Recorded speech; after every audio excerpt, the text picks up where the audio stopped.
Alors la question qui se pose, c'est qu'est-ce qu'on fait quand on est patron d'entreprise et qu'on est face à ces phénomènes-là, qui ne sont pas forcément faciles à interpréter. Le baratin de base, c'est dire oui, il faut innover, mais il ne suffit pas de sautiller pour dire qu'il faut innover. Il faut savoir sentir les mouvements du marché, savoir comprendre les grandes tendances qui font que des industries se font disrupter. Alors moi, ce que j'essaye de faire dans mon intervention, c'est de vous donner quelques grilles de lecture. Je ne vais pas vous prédire le futur, hein, ça n'existe pas les Madame Soleil dans ce marché-là, et ceux qui prétendent faire Madame Soleil sont des escrocs. On peut essayer de regarder dans les rétroviseurs et s'assurer que ce qu'on interprète du passé est éventuellement extrapolable au futur, mais souvent on se trompe malheureusement. Alors première solution, c'est de nier l'évidence, de nier ce qui est en train de se passer. Ça c'est mon ancien patron, Steve Ballmer, qui, donc, en janvier 2007, au moment où Steve Jobs annonce l'iPhone, dit « Mais attendez, vous rigolez, un téléphone aussi cher, sans clavier, ça va être impossible de l'utiliser pour saisir des mails. Et en plus, il va être fourni avec un abonnement plus cher chez les opérateurs télécoms. » En gros, par rapport aux référents qu'on avait à ce moment-là, où le référent c'était BlackBerry en gros, ou les Nokia avec des boutons, ça semblait délirant de pouvoir réussir avec un téléphone sans clavier, avec juste une interface tactile, plutôt orientée vers le grand public. Bon, on sait ce qu'il en est devenu, puisque Apple a réussi son pari, et Google derrière avec Android, et le marché a été entièrement transformé. Et si on prend les acteurs de l'époque qui étaient dominants, il y avait Nokia, dans ce qu'on appelle les feature phones. Il y avait Microsoft qui avait près de 40% de ce qui ne s'appelait pas encore les smartphones à l'époque avec Windows Mobile. Et il y avait BlackBerry. Ces trois acteurs-là sont plus ou moins morts. Microsoft a racheté Nokia, mais ça ne représente même pas 2 à 3% du marché. BlackBerry est en train de fondre comme neige au soleil et va peut-être se faire absorber par un autre ou adopter Android, ce qui va le balkaniser complètement. Et donc finalement, on se rend compte que des acteurs de l'époque qui n'ont pas vu ce qui s'est passé se sont fait avoir par cette révolution du marché. Mais à l'époque, la grande ignorance, c'était de ne pas se mettre assez à la place du consommateur. Les acteurs de chez Microsoft, de chez BlackBerry et de chez Nokia, ils avaient une caractéristique, c'est qu'ils pensaient peut-être un peu trop entreprise et pas assez grand public, et ils n'avaient pas une bonne compréhension de la manière dont évoluaient les aspirations des consommateurs en termes de facilité d'usage pour les logiciels et pour les applications dans leur téléphone. Il y a un autre élément qui est une bonne grille de lecture pour la compréhension des disruptions liées au digital, liées au numérique, c'est qu'à l'époque où Steve Ballmer raconte ça, on est dans un monde où la 3G n'existe pas. On est dans un monde de la 2G ou de la 2G,5 qui s'appelait le Edge à l'époque, donc c'est de la data mobile encore à assez bas débit, et donc on n'est pas encore dans un environnement où l'infrastructure permet de faire tourner des applications comme aujourd'hui avec la 4G, où on peut avoir beaucoup de débit. Et donc la difficulté à comprendre ce qui se passe sur le marché, c'est la difficulté à se situer dans les évolutions technologiques qui sont inéluctables.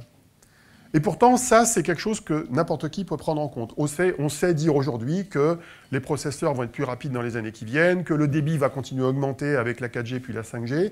On sait que le débit fixe va augmenter avec le déploiement de plus en plus important de la fibre. On sait ce genre de choses. On sait que le stockage va coûter de moins en moins cher, qu'il soit en local sur des appareils mobiles ou à distance sur des serveurs ou dans le cloud. Toutes ces choses-là, on le sait. Donc, la plupart des sociétés dans l'univers des technologies et des services peuvent planifier un certain nombre d'innovations qui tiennent compte de ces impondérables. Ce ne sont pas des impondérables, qui sont des inévitables. Ce sont des évolutions technologiques inévitables qu'il faut savoir prendre en compte. Alors vous avez des cas plus récents. Vous avez le patron de PSA qui dit « Attendez, Apple et Google dans les voitures, mais n'y comptez pas. » Alors, il peut très bien avoir raison comme avoir tort. Il peut avoir raison dans la mesure où c'est vrai que pour Google et Apple, devenir constructeur de voitures n'est non seulement pas leur métier, mais pas forcément évident, mais ils peuvent très bien jouer un rôle qui n'est pas celui du constructeur au sens traditionnel du terme aujourd'hui, mais ils peuvent très bien devenir le rôle du fournisseur de la plateforme technologique des voitures, qui est adoptée par des constructeurs, qui eux-mêmes vont disrupter PSA. Donc, souvent, il ne faut pas croire que telle société va émerger pour la même chose que vous, parce que, en fait, vous êtes le passé, et le futur, c'est peut-être une organisation différente des métiers, et donc avec une structuration qui n'a rien à voir avec celle qu'on a aujourd'hui. Et la grille de lecture que je vous décrirai tout à l'heure, c'est que le marché, il se structure autour de plateformes. C'est vraiment un point clé. C'est que les gens qui réussissent dans ce marché-là, et ceux qui captent la valeur, ceux qui captent le chiffre d'affaires, la marge, à l'échelle mondiale, ce sont les sociétés qui sont capables de créer des plateformes. Et on va y revenir. Alors, exemple de losers du passé. Hein. Il y en a beaucoup. Hein. Mais à l'époque, où ces gens-là étaient au pinacle de leur succès, et tout le monde disait que c'était extraordinaire ce qu'ils faisaient. Wang, c'était le roi de la bureautique il y a plus de 30 ans. WordPerfect et Novell et Lotus, qui a été racheté par IBM, étaient respectivement le leader du traitement texte, le leader du réseau local et le leader du tableur, et ils ont tous été mangés, alors ou par Microsoft, ou par Linux, ou par d'autres technologies, les uns après les autres. MySpace, qui était, il y a à peine 8 ans, le leader des réseaux sociaux dans le monde, avec 250 millions d'utilisateurs, est devenu maintenant un petit kiki, qui est complètement dépassé par Facebook, qui l'a pris à revers il y a à peu près 6-7 ans.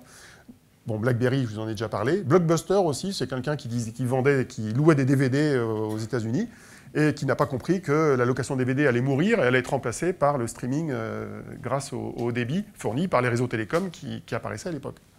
Donc, je connais des Français, j'ai plus leur nom en tête, mais je connais des Français qui à l'époque bossaient aux États-Unis et avaient l'occasion de rencontrer les dirigeants de Blockbuster. Donc ils allaient les voir en leur disant « Regardez, le futur, c'est Internet, le futur, c'est le haut débit, il faut absolument que vous changiez votre modèle. » Et les gens de Blockbuster, qui étaient arc-boutés sur leur business existant, disaient « Non, il n'y a pas question, ça marche très bien, il n'y a pas de raison que je change. » Bon, résultat, ils sont morts, quoi. Bon, et c'est Netflix qui a pris ce marché. Alors, autre point important, c'est que très souvent, on a tendance à croire que les grands acteurs sont protégés. Les très grands acteurs sont protégés. Ben là, j'ai 4 exemples où 4 grands acteurs se font manger ou rate une rupture technologique à cause d'un autre acteur qui est ou émergent ou pas forcément émergent. Alors, Microsoft, Google et Apple, bah, c'est la mobilité et le search. Bon, Microsoft n'a pas vu ce qui s'est passé dans le search, donc c'est Google qui a pris cette part-là. Microsoft a raté la vague du smartphone en 2007 et les années qui ont suivi, donc c'est Google et Apple qui l'ont prise. Microsoft n'est pas mort, ils existent encore, mais ils ont raté une rupture technologique majeure et en gros, ça ralentit leur croissance. Google lui-même n'a pas vu ce qui s'est passé dans les réseaux sociaux. Donc, c'est MySpace puis Facebook qui ont pris la main. Et là, pour une raison qui est toute simple, qui est universelle dans l'univers des entreprises, c'est qu'une entreprise, une fois qu'elle est établie, qu'elle est constituée, elle a une sorte d'ADN qui structure son modèle de pensée, qui structure son organisation.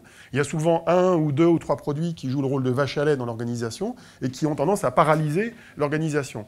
Ce qui est le plus gênant dans une grosse boîte, c'est le poids des habitudes.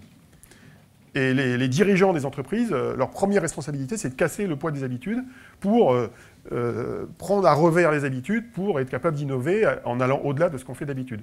Intel, c'est un cas très intéressant. Intel, ça fait 30 ans qu'ils sont le leader mondial des chipsets pour les serveurs et pour les PC, y compris pour les Mac, puisque ce Macintosh qu'on a en face de nous, c'est aussi un ordinateur équipé d'un processeur Intel, sauf qu'ils n'ont pas vu ce qui s'est passé dans le mobile. Et là, ils avaient un double poids des habitudes. Le poids business, l'habitude de vendre des chipsets pour des PC et des serveurs. Et la deuxième raison, c'est le poids de l'architecture technologique. L'architecture technologique historique d'Intel, le jeu d'instruction i86, il a des inconvénients et des lourdeurs qui font qu'il n'est pas forcément adapté à l'univers des mobiles. Résultat, vous avez ARM, qui est une boîte anglaise qui fait un peu plus d'1 milliard de dollars de chiffre d'affaires, qui n'a aucune usine, qui fabrique rien du tout, qui fournit juste le jeu d'instruction et le layout des chipsets pour mobile, et qui vend ça à tous les constructeurs de chipsets dans le monde, dont Qualcomm, qui est le numéro 1,5 avec Mediatek qui est en dessous. Et donc, vous avez 2 ou 3 sociétés qui sont devenues les leaders mondiaux des chipsets pour mobile, sauf que il se vend 350 millions de PC par an environ dans le monde, mais il se vend 1,4 milliard de smartphones dans le monde. Alors, le prix du processeur n'est pas le même. Intel est habitué à vendre des processeurs qui sont entre 60 et 300 $ selon la machine, et les Mediatek et Qualcomm qui vendent des processeurs pour mobile, eux sont habitués à vendre des processeurs qui sont plutôt compris entre 12 et 25 $.